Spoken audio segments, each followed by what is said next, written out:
Hey everyone, welcome back to the channel. Today, I'm going to show you a simple yet powerful trick to take control of your WordPress site, how to disable the comment block completely. This guide is updated, so even if you're new to WordPress, you'll be able to follow along easily. Let's dive in. First, open your browser and go to the WordPress website.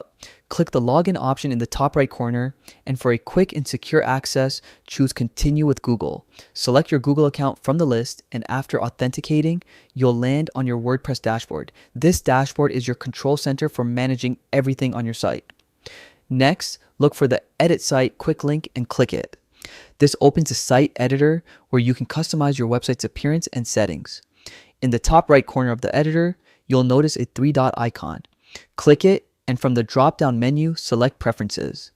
Inside the Preferences panel, head over to the Blocks section.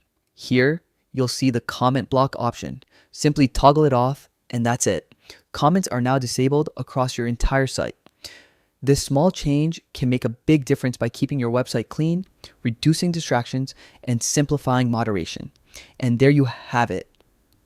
Disabling comments in WordPress is quick, easy, and completely intuitive. If you found this tutorial helpful, don't forget to like, subscribe, and hit the bell icon so you never miss an update. Thanks for watching, and I'll see you in the next video.